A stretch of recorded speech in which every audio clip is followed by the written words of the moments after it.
So welcome to my walkie-talkie. This is a little series of postures, not postures, sorry, little series of videos that are designed to cast a little bit of light on the yoga philosophy, particularly the Yoga Sutras, and particularly at the moment with the yamas and niyamas, these philosophical practices.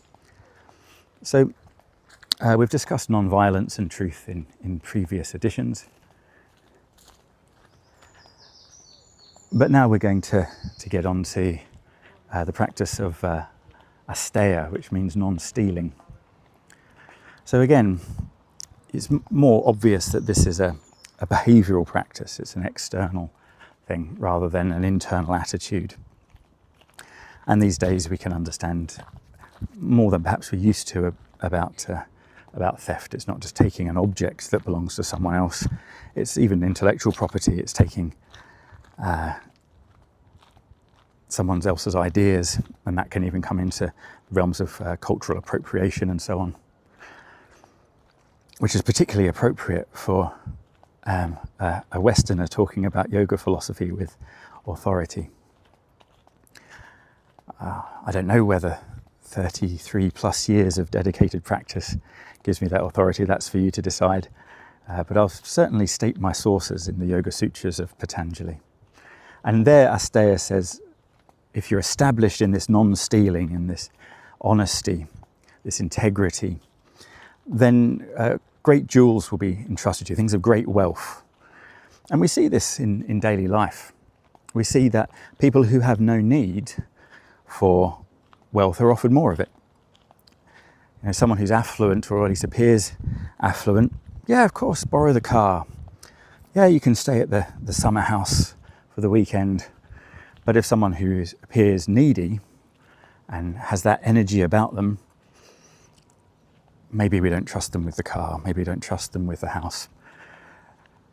So having this attitude of independence and of self-sufficiency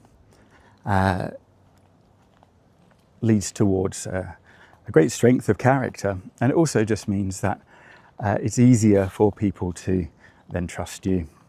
For the last 11 or 12 years, I've been running a yoga studio in Norwich in England, and it's a really valuable building, very beautiful building right in the middle of town, and it's entrusted to me basically by the CEO of a company who owned it, and subsequently by another business person who owns it. And they do that because they can see I'm not trying to steal anything from them, but rather because they can see I'm going to take good care of it. So this practice of Asteya is about learning to stand on your own feet, feeling like I don't need another person in order to, or another organization in order to survive. A great feeling of independence and strength within, an inner strength. And this inner strength prevents an attitude or a felt sense of neediness from you. And the sign of that is, as I say, that people are quite happy to entrust you with valuable things, including information. People won't tell you their secrets if they feel like they'll be misused or devalued. In the Christian Gospels, it talks about casting your pearls before swine. Somehow, many of these things do have a way of guarding themselves. Only people who are really interested in listening to this stuff will probably have made it this far in the video. So, yeah, I hope that this insight into Asteya is helpful for your practice.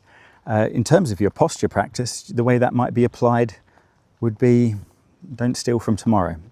Let your practice be something that helps your body rather than borrowing from tomorrow and requiring it to recover too much. Recovery is really important. So don't steal from your joints by hanging off of them. Don't steal from tomorrow by overstretching and having to recover. Don't steal from your tomorrow's reserve of energy. Practice in a way that's comfortable and sustainable. I hope this helps.